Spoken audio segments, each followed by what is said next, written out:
When we think of Rabindranath Tagore's Monihara, we often remember it as the story of a woman driven mad by her obsession with jewelry. But what if her madness was never about greed? The 19th century gave us many female characters trapped in unhappy marriages. While several writers explored their dissatisfaction through forbidden love or adultery, Tagore imagined a different response. Manimala doesn't seek another man. She turns inward, pouring all her passion into her jewels. This is also what makes Tagore's women so remarkable. Time and again, he wrote women who challenged the idealized image of the obedient, self-sacrificing wife. His female characters are layered, flawed, intelligent, rebellious, vulnerable, and deeply human. Manimala's psychological unraveling is not simply a punishment for greed. It is another way Tagore allows a woman to exist beyond the narrow expectations of her time. Imagine spending your life inside enormous rooms and endless corridors. No work, no social life, no creative outlet, no children, no meaningful companionship. The silence of the mansion slowly becomes a psychological prison. In a society where power belonged almost entirely to men through wealth and property, a woman's only tangible possession was often her Streedhan, her jewellery. Those ornaments were more than decoration. They were identity, security, and perhaps the only form of power she was allowed to possess. Traditionally, jewelry given to a woman was often considered her personal property. Just as society teaches men to derive status from earning money, society teaches women to derive status from adornment. A wealthy man displays success through land, business, and wealth. A wealthy woman displays status through ornaments. Manimala has internalized this conditioning completely. The jewels are not merely objects. They are her social worth, and losing them would mean losing herself. Seen through this lens, Monihara transforms from a ghost story into a psychological study of gender, loneliness, and material desire. Later adapted by filmmaker Satyajit Ray in his film Monihara from the anthology film Teen Kanya, the story remains startlingly modern. Let's revisit Tagore's The Lost Jewels through that lens. The story begins beside an old, abandoned mansion, standing silently near a river. Time seems to have forgotten the house. Its walls crumble. Its corridors stand empty. Yet the river continues to flow, as if guarding an old secret. One evening, a traveler arrives at the riverbank. There, he encounters an old village schoolmaster. The old man points toward the abandoned mansion. Then he begins to tell its tragic history. Many years ago, this mansion belonged to Bhushan Saha, a wealthy merchant, successful, respected. Bhushan possessed wealth, influence, and success. But the greatest treasure in his life was his beautiful wife, Manimala. Bhushan adored her. Whenever she desired a jewel, he purchased it without hesitation. Gold necklaces, diamond earrings, pearl bracelets, each gift more precious than the last. Yet, despite receiving everything she desired, Manimala remained distant. Day after day, Mani spent her time among her treasures. She touched them, counted them, admired them. The jewels became more than ornaments. They became certainty, comfort, control.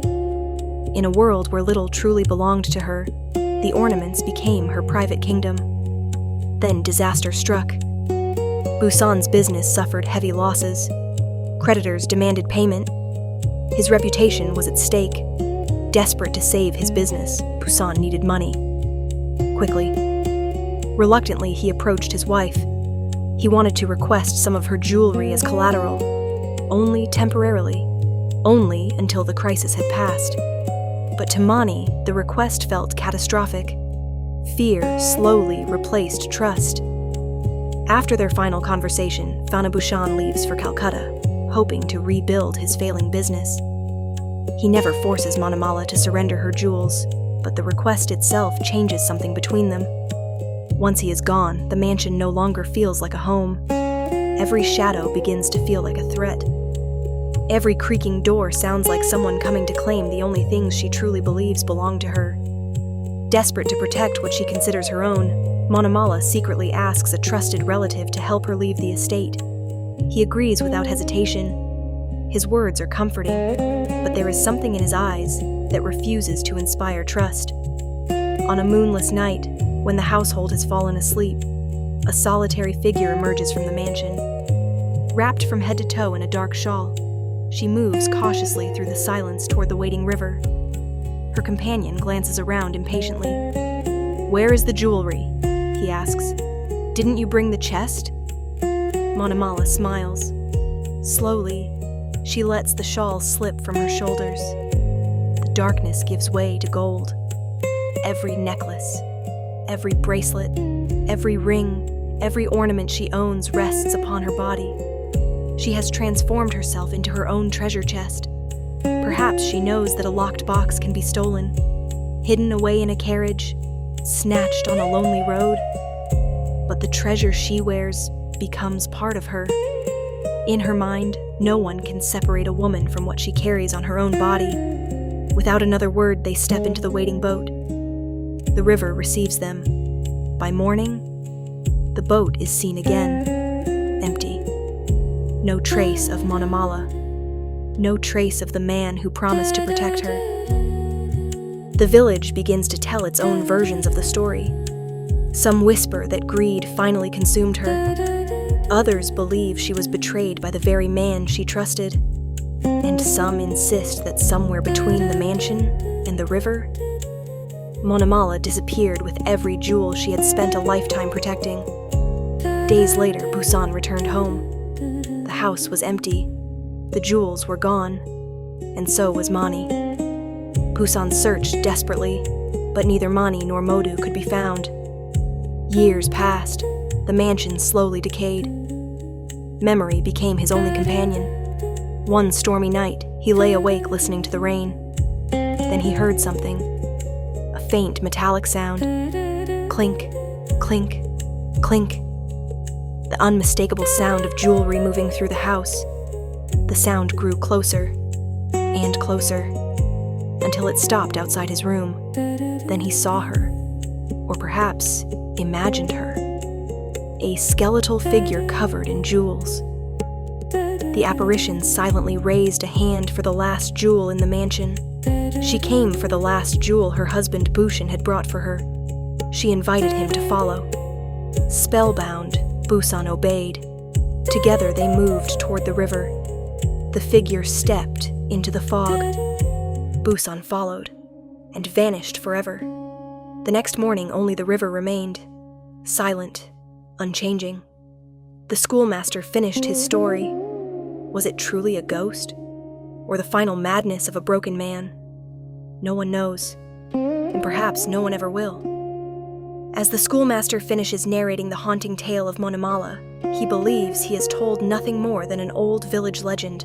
The traveler, who has listened silently throughout, calmly corrects him on one detail: the names of Manimala and Fanabusan.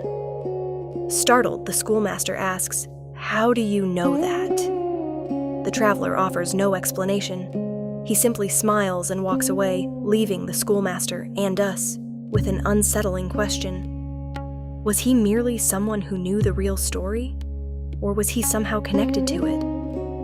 So another interesting fact about the story is that Tagore uses this ending to blur lines between folklores and reality. By having the schoolmaster encounter the ghost of the husband, the narrative suggests that Fanabusan is doomed to wander the earth, forever correcting the details of his own tragedy. Tagore leaves the mystery unresolved, reminding us that the most haunting ghosts are often not the ones we see, but the stories that refuse to reveal their truth. Before we end, I'd like to leave you with a question. Was it really the jewelry that drove Manimala to madness? Or was it the very structure of the society she lived in, a world that denied her purpose, identity, and agency beyond marriage? How often do we label women as mad, obsessive, or even villainous, when what we're really witnessing is the consequence of isolation, emotional neglect, and a loss of self? Perhaps Monihara was never asking us to fear a woman consumed by her jewels, but instead one MJ's to fear the society. What do you think? Please leave us with it in the comment section.